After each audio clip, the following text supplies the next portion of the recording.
Hi, third grade. It's really nice to see you. I had a chance to talk with a lot of my students today. And one thing I did notice, and I want to make sure that you're paying attention to this, is that when we, Miss Delgado, Miss Alonso, and Miss Maldonado went to school today, we noticed that you returned your homework, which is great, but you also returned your reader's notebook, you returned your math notebook, and you return your writer's notebook. So if we're going to continue learning from home, we need to make sure that we have a paper and a pencil, or paper and a pen, so that you can continue writing down juicy words from our read alouds, your short summaries, and your making your inference chart on a character. So right now is a good idea to stop my video and go grab a piece of paper and go grab a pen or pencil, so that you can eventually write down some of the juicy words, write down your summary, and obviously our chart that we created with 3 columns in order to make an inference on a character based on textual evidence, and what was the motivation behind the character. So you'll see it right now when I pull it up. But today we are going to read chapter 13 from Charlotte's Web. You read chapter 12, I believe, with Miss Alonso. So chapter 13. So again, make sure you pause this video and go grab a paper and pen. So today is, what's the date today? Today is April 16th. So once you get your paper, you write down April 16th and chapter 13. So before we get started, I would like to share with you my screen so that we can go over some of these juicy words that we will be listening to, and that way you know what they mean when we come across them in our read aloud. Okay, so here goes the list of words. First word is orb lines. Orb lines. I say, you say orb lines. And here, here is a picture of what orb lines look like. I say, you say snare lines. Snare lines. And you can see a picture of what snare lines look like. Drops of dew, say it with me, drops of dew. And you can see drops of dew. Basically, when it rains, sometimes the drops like to hang on plants, trees, even spider webs sometimes. So these are little drops of dew. I say, you say snout, snout. And you can see that this is a picture of a pig. And so the snout is their nose. It's their nose. So we say snout, right? Okay, next word down here with the H, hinges, hinges. And you can find the hinges are found on doors to open, close and open doors. These are hinges. That's what keeps the door connected to your wall. I say, you say hinges. Okay, next right here, tatered overalls. Tatered overalls. And you can see right here, I'm sorry, tattered overalls. Say it with me. Tattered overalls. And you can see a picture of overalls, but they are somewhat ripped or tattered. Okay, next word, say rummaging. Say it with me, rummaging. Rummaging. And you see this picture of a raccoon, it's rummaging. It's kind of going around and just being a scavenger. So rummaging, going through stuff. Next word, say it with me, noble. Noble, belonging to a high social class. So noble, when you're noble, you belong to a high social class. Okay, so look out for these words throughout our chapter. I would write them down on your paper. You can pause the video, write these words. Okay, so hopefully you're back now. These are another set of words. You're going to, I say, and then you say. Triumphantly. Say it with me, triumphantly. And there's a picture of this boy. He seems to have climbed the top of this mountain, so he feels triumphant. He triumphantly climbed this hill. So you kind of feel super proud about yourself. You overcame this obstacle. You're triumphant. Writhing. So twisting, squirming movement. So say it with me, writhing. You can see a picture right here. All right, next word, romp. So play rough and energetic. So there's a picture of little boys playing soccer on the field. And so they had a romping game. They were playing rough, but very energetic, romp. So imagine playing a soccer game. You're super tired because of all the energy you used. Next word, you say thrashing. So you can see a picture of an alligator thrashing through the pond or the lake or the river. Thrashing. Kind of rhymes with splashing, but they're thrashing through the lake. All right, next one, merciless. Merciless, I'm sorry. So without the suffix, it's mercy. So merciless, showing no mercy, no pity, no sympathy. You're merciless. And last word, aeronaut. Say it with me, aeronaut. An aeronaut is a traveler in a flying craft, kind of like a astronaut. So aeronaut, you'll see these words triumphantly, writhing, romp, thrashing, merciless, aeronaut, orb lines, snare lines, drops of dew, snout, hinges, tattered overalls, rummaging, and noble in our chapter 13. Now this is what I was talking about. You need a piece of paper so that you can write those words down, write the date in the chapter 13 for Charlotte's Web, and you are to create this chart. So remember, we had that in our reader's notebook, but a lot of you, I think I want to say all of the students in 3rd grade turned in their notebooks. So now you're going to have to hopefully use both sides of a paper for each chapter. But if you have a lot of space, you can continue using the back side for another chapter. So for today, April 16th, you are titling it Chapter 13, Charlotte's Web, and you're going to create this chart right here. Now there's 3 columns. The first column is titled Inference about Character Traits. So we're going to make an inference about a character like we have been. The next column, you title it Textual Evidence. Now, based on the inference we're making, we have to look for the evidence in the chapter. On page it explains the inference that we made. And in the last column, you title it, This Makes Me Wonder, or This Makes Me Think, and then we're going to think about the motivation, about the character. Well, why is he or she? And then after listening to the chapter, what would be the perfect title? What would be the perfect title for chapter 13? I would title this chapter because. So you're going to get the chance to title it. I'm not going to tell you the title for this chapter because at the end you're going to come up with your own. Got it? Okay, so I'm going to get started. I'm going to stop sharing my screen, but you can go ahead and pause it if you need to copy this chart down. So pause it and then I'll see you. Okay, so I'm going to get started now. Chapter 13 in Charlotte's Web. There is a picture here. Let me show you.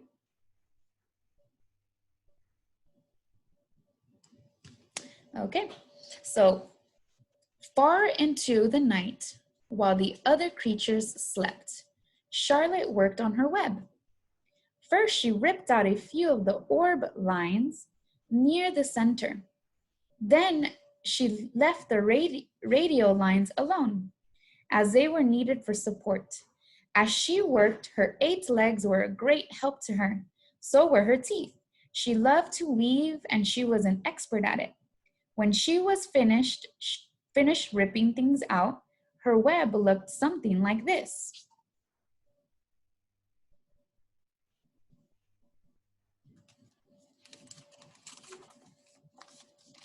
A spider can produce several kinds of thread. She uses a dry, tough thread for foundation lines, and she uses a sticky thread for snare lines, the ones that catch and hold insects.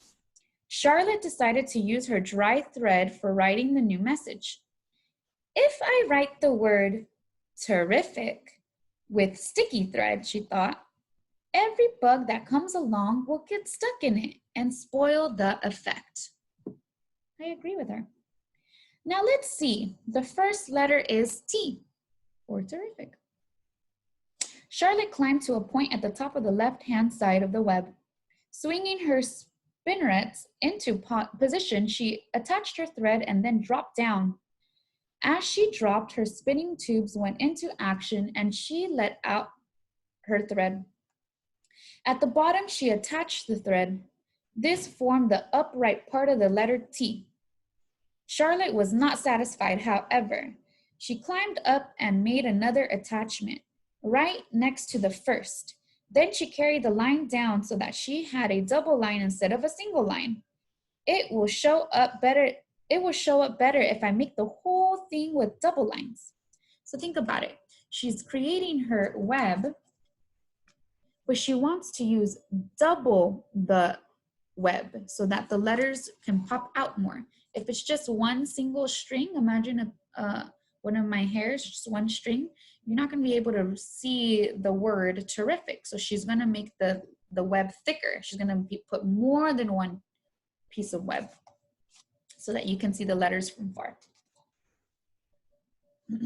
Okay, so she climbed back up, moved over about an inch to the left, touched her spinnerets to the web, and then carried a line across the right, forming the top of the T. She repeated this, making it double. Her 8 legs were very busy helping. So right now she's very, very productive. Right now she's very, very persistent. Now for the E, she says. Charlotte got so interested in her work, she began to talk to herself as though, oh, here you go, here's a picture. As though to cheer herself on. If you had been sitting quietly in the barn cellar that evening, you would have heard something like this. Now for the R, up we go, attach, descend, pay out, line, whoa, attach, good, up you go, repeat, attach, descend. Remember, descend goes down. Pay out, line, whoa, girl, steady now, attach, climb, attach, over the right, pay out a line, attach, now right and down and swing that loop and around and around. Now in the left, attach, climb, repeat, okay, easy, keep those lines together. Now, then, out and down for the leg of the R. Pay out line. Whoa, attach, ascend, repeat, good girl. So that's Charlotte talking to herself. And so, talking to herself, the spider worked at her difficult task. When it was completed, she felt hungry. She ate a small bug that she had been saving. Then she slept. Next morning, Wilbur arose and stood beneath the web. He breathed the morning air into his lungs. Drops of dew, catching the sun, made the web stand out clearly. When Lurvy arrived with breakfast, there was a handsome pig, and over him, woven neatly in block letters, was the word terrific. Another miracle. Lurvy rushed and called Zuckerman. Mr. Zuckerman rushed and called Mrs. Zuckerman. Mrs. Zuckerman ran to the phone and called the Arables. The Arables climbed into their truck and hurried over. Looks pretty awesome to me. Everybody stood at the pig pen and stared at the web and read the word over and over, while Wilbur, who really felt terrific, stood quietly, swelling out his chest and swinging his snout from side to side. Just like this under the sign. Terrific, breathed Zuckerman in joyful admiration. Edith, you better phone the reporter on the Weekly Chronicle and tell him what has happened. He will want to know about this. He may want to bring a photographer. There isn't a pig in the whole state that is terrific as our pig. The news spread. People who had journeyed to see Wilbur when he was some pig came back again to see him now that he was terrific. That afternoon, when Mr. Zuckerman went to milk the cows and clean out the tie-ups, he was still thinking about what a wondrous pig he owned. Lurvy, he called, there is to be no more cow manure thrown down into that pig pen. I have a terrific pig. I want that pig to have clean, bright straw every day for his bedding. Understand? Yes, sir, said Lurvy. Furthermore, said Mr. Zuckerman, I want you to start building a crate for Wilbur. Now, a crate's like a big old gated pen. Okay, so I have a terrific, I have decided to take the pig to the county fair on September 6th. Make the crate large and paint it green with gold letters. What will the letters say? Asked Lurvy. They should say, Zuckerman's famous pig. I agree. Lurvy picked up a pitchfork and walked away to get some clean straw. Having such an important pig was going to mean plenty of extra work. He could see that. Below the apple orchard, at the end of the path, was a dump where Mr. Zuckerman threw all sorts of the trash and stuff that nobody wanted anymore. Here, in a small clearing hidden by young alders and wild raspberry bushes, was an astonishing pile of old bottles and empty tin cans and dirty rags and bits of metal and broken bottles and broken hinges and broken springs and dead batteries and last month's magazines and old discarded dish mops and tattered overalls and rusty spikes and leaky pails and forgotten stoppers and useless junk of all kinds, including a wrong-sized crank for a broken ice cream freezer. Templeton knew the dump and liked it. There were good hiding places there, excellent cover for a rat, and there was usually a tin can with food still clinging to the inside. Templeton was down there now, rummaging around. When he returned to the barn, he carried in his mouth an advertisement he had torn from a crumpled magazine. How's this? He asked, showing the ad to Charlotte.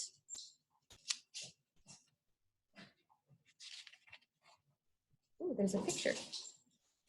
It says, crunchy, crunchy would be a good word to write in your web. Just the wrong idea, replied Charlotte. Couldn't be worse. We don't want Zuckerman to think Wilbur is crunchy. He might start thinking about crisp. Because remember, Wilbur is a what? What kind of animal is he? Yes, he's a pig. So we don't, Charlotte doesn't, I'm sorry. Leo wants to say hi. Come here, Leo.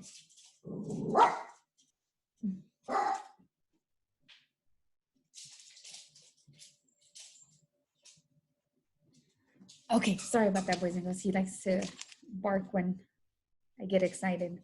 So remember that Wilbur is a pig. So we don't want the visitors to think about Wilbur as bacon, right? Or as crisp as food.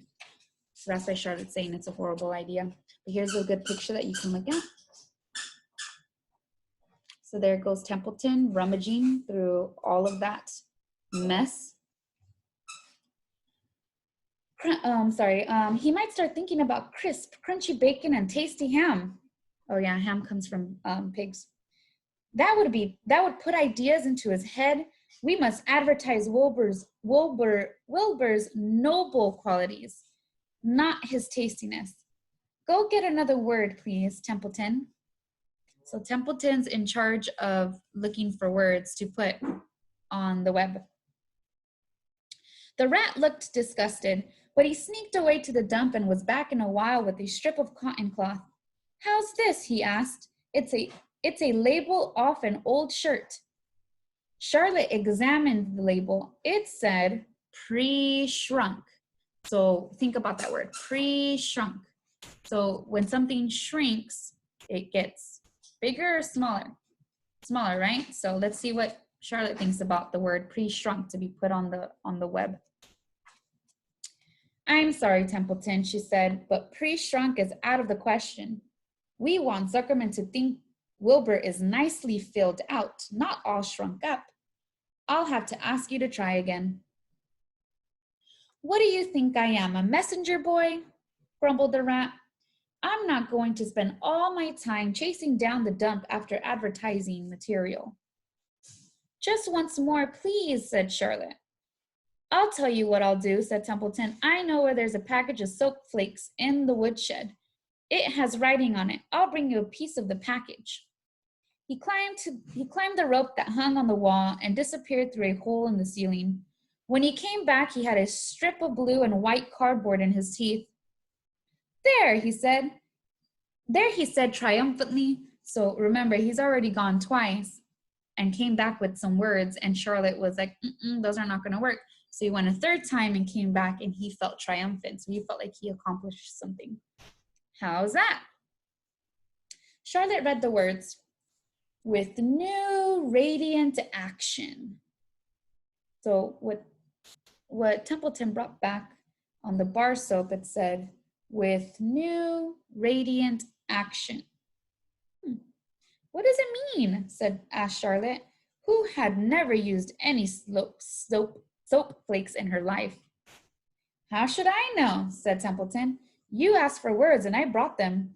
I suppose the next thing you'll want me to fetch is a dictionary. Together they studied the soap ad. With new radiant action, repeated Charlotte slowly. Wilbur, she called. All right, let's see what the new game plan is. Oh, you're gonna love this picture. It's of Wilbur. This is kind of what Leo does when he's super excited. I'll show you in a second. Wilbur, who was asleep in the straw, jumped up. Jump around, commanded Charlotte. I want to see you in action, to see if you are radiant. That's kind of smart. Wilbur raced to the end of the yard. Now back again faster, said Charlotte. Wilbur galloped back. His skin shone. His tail had a fine, tight curl in it. Remember, pigs have a tight little curl at the end. Jump into the air, cried Charlotte. Wilbur jumped as high as he could. Keep your knees straight and touch the ground with your ears, called Charlotte. And now here's a cute picture of Wilbur in action, jumping up and down as Charlotte's asking him. All right, let's continue. Wilbur obeyed. Do a backflip with a half twist in it. Oh, here's a backflip with a half twist. Wilbur went over backwards, writhing and twisting as he went. Okay, Wilbur, said Charlotte, you can go back to sleep, okay? Templeton, the soap ad will do, I guess. I'm not sure if Wilbur's action is exactly radiant, but it's interesting. I agree. Actually, said Wilbur, I feel radiant. Do you? Said Charlotte, looking at him with affection. What? Well, you're a good little pig, and radiant you shall be. I'm in this thing pretty deep now. I might as well go the limit. Tired from his romp, so tired from doing all of this action, energetic action, Wilbur lay down in the clean straw. He closed his eyes. The straw seemed scratchy, not as comfortable as the cow manure, which was always delightfully soft to lie in. So he pushed the straw to one side and stretched out in the manure. Wilbur sighed. It had been a busy day, his first day of being terrific. Dozens of people had visited his yard during this afternoon, and he had to stand and pose, looking as terrific as he could. Now he was tired. Fern had arrived and seated herself quietly on her stool in the corner. Tell me a story, Charlotte, said Wilbur as he lay waiting for sleep to come. Tell me a story, please. So Charlotte, although she too was tired, did what Wilbur wanted. Once upon a time, she began, I had a beautiful cousin who had managed to build her web across a small stream. So Charlotte is telling a story about one of her cousins, another spider. One day, a tiny fish leaped into the air and got tangled in the web. My cousin was very much surprised, of course. The fish was thrashing wildly.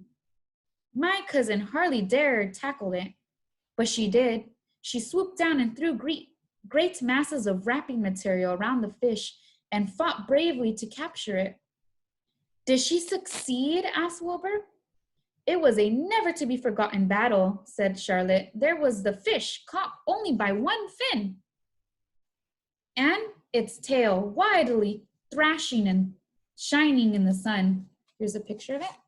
Here's a picture of Charlotte's cousin. This is a picture, an illustration of the fish getting caught by one fin. There was the web sagging dangerously under the weight of the fish. How much did the fish weigh? Asked Wilbur eagerly. I don't know, said Charlotte. There was my cousin slipping in, dodging out, beaten mercilessly over the head by the wildly thrashing fish, dancing and dancing out, throwing her threads and fighting hard. First she threw a left around the tail. The fish lashed back.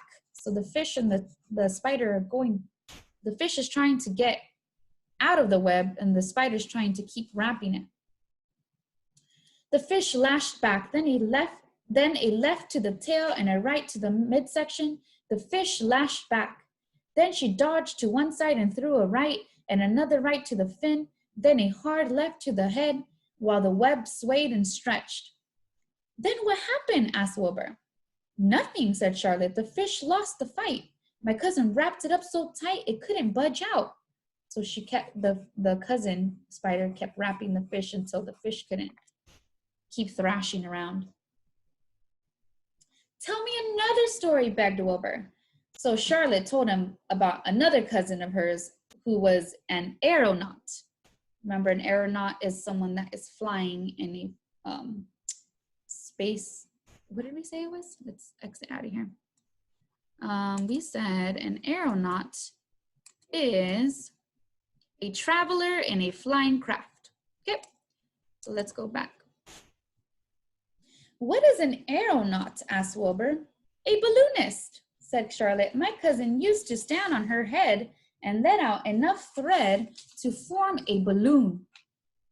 Then she let go and she lifted into the air and it carried upward on the warm wind.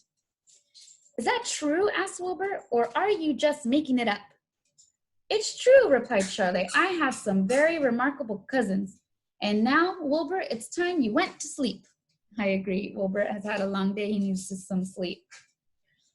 Sing something, begged Wilbur, closing his eyes. So Charlotte sang a lullaby, while crickets chirped in the grass and the barn grew dark. This was a song she sang. You ready? I don't know if the staccato's ready, though. Sleep, sleep, my love, my only, deep, deep in the dung and the dark. Be not afraid and be not lonely. This is the hour when frogs and thrushes praise the world from the woods and the rushes. Rest from care, my one and only, deep in the dung and the dark. But Wilbur was already asleep. When the song ended, Fern got up and went home. So that is the end of chapter 13. I want you to stop and think, what can be the perfect title for this chapter? Now, I'm going to ask you to fill in this t-shirt now. Now, let's make an inference on,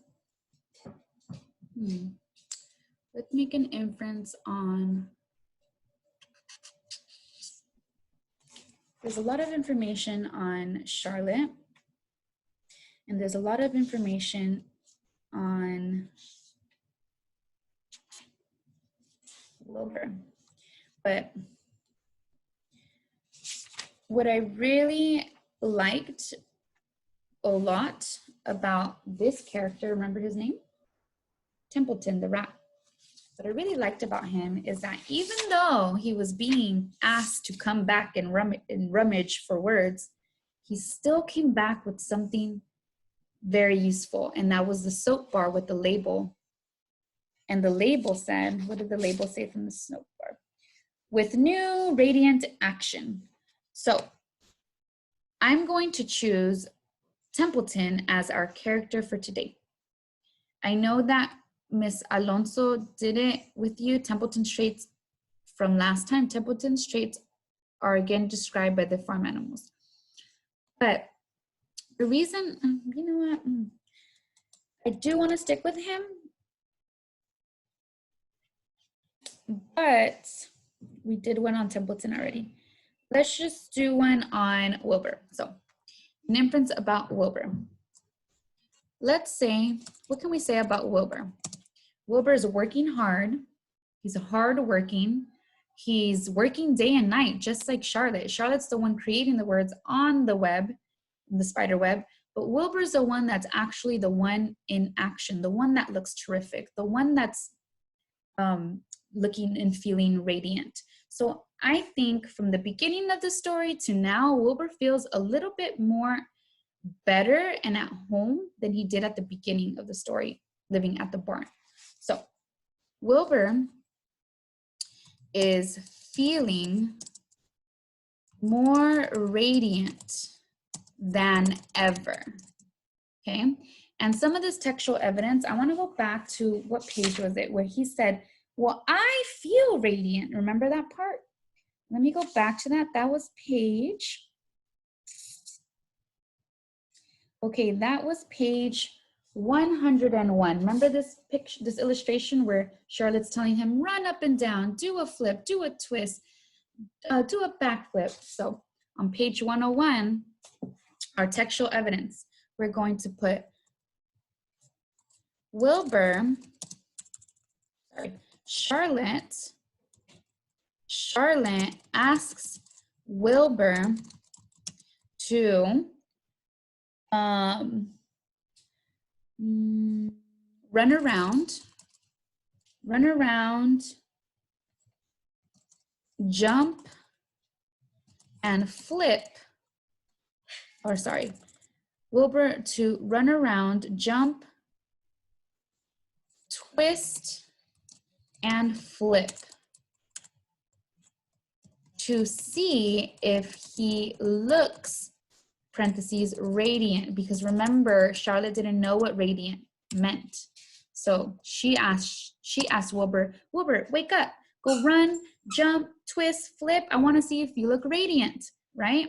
So now on page 101,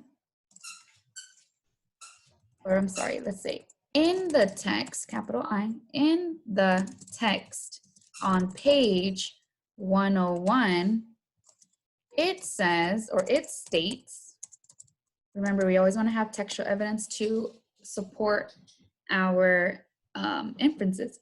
So in the text on page 101, it states, and then we want to say Wilbur, sorry,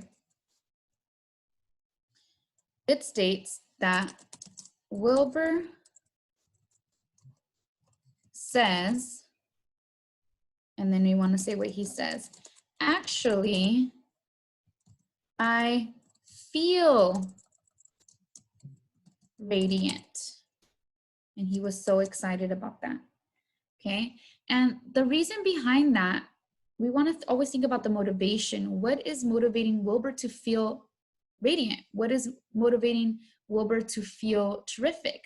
Now, remember, he wanted to feel like he wants to feel like he's at home. He wants to feel comfortable. He wants to feel like he's going to be okay. Remember, he doesn't want to die. Remember, he knows that pigs are to be eaten and that he doesn't want to die. So Charlotte Webb is helping him throughout the story to find ways to save him so that he doesn't get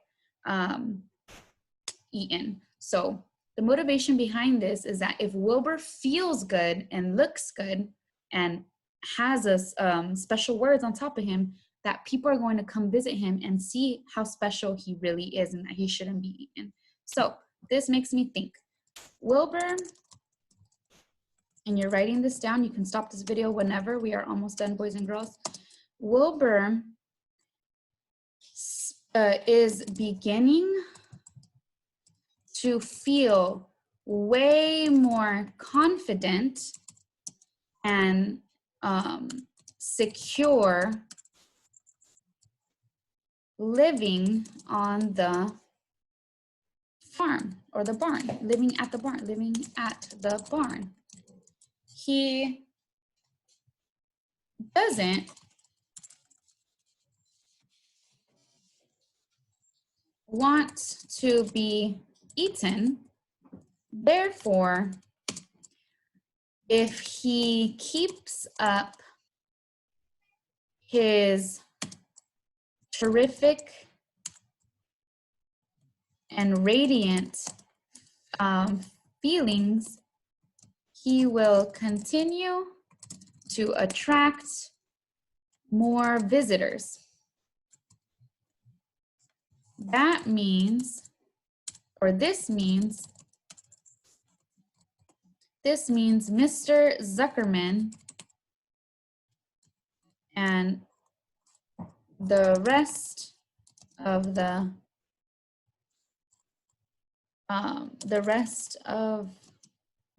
means Mr. Zuckerman, this means Mr. Zuckerman wouldn't want to kill his special pig, or his noble pig. Remember, we want to use words, his noble pig. Woo. Okay, so let's go over this. Inference about character traits. Wilbur is feeling more radiant than ever. So that's my inference, that he's feeling more radiant than ever. And I'm going to underline that. He's feeling more radiant than ever. Now, the textual evidence. Charlotte asks Wilbur to run around, jump, twist, and flip to see if he looks radiant, because they didn't know what radiant meant. In the text on page 101, it states that Wilbur says, actually, I feel radiant after I'm going to add that, after doing what Charlotte asks. Period. Don't forget your period. And then this makes me think, what is the motivation behind it? Well, Wilbur is beginning to feel way more confident and secure living at the barn. He doesn't want to be eaten. Therefore, if he keeps up his terrific and radiant feelings, he will continue to attract more visitors. This means Mr. Zuckerman wouldn't want to kill his noble pig, right? Okay, so now the last thing you got to do is, after listening to the chapter, what would be the perfect title? You're going to write down, I will title this chapter right here. I will title this chapter because. So now take the time, pause the video, write down all your notes, and write down the perfect chapter name.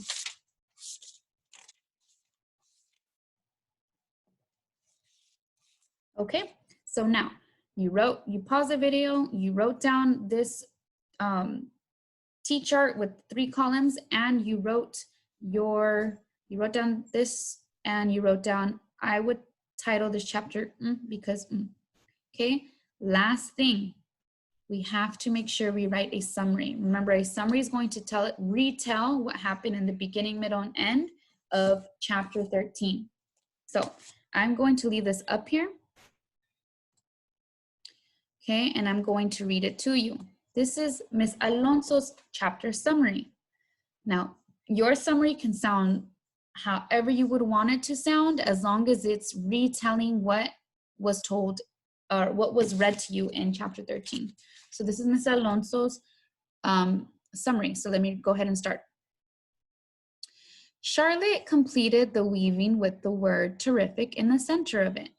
When people visited and admired Wilbur, Mr. Zuckerman announced to Lurvy that he will be bringing Wilbur to the county fair. He demanded Lurvy to make a large green crate with large gold writing on the side to say, Zuckerman's famous pig. Lurvy also needed to care better for Wilbur, starting with adding hay to his pen. Remember that? Meanwhile, Templeton tried his best to bring scraps of magazines, but nothing he brought helped Charlotte. He finally brought a piece of cardboard from the detergent soap that read, Radiant Action. Charlotte, after some thought in Wilbur's actions of running back and forth, jumping and twirling in his pig pen, she agrees that they would do that. Exhausted, Wilbur asked Charlotte to tell him some stories and sing him a song before he goes to sleep. So that's a simple summary. You can go ahead and make it more juicy, add the words on the side right here, our juicy words. You can go ahead and add onomatopoeia. You can go ahead and add dialogue. So there it is, boys and girls. So that is chapter 13. I'll see you later.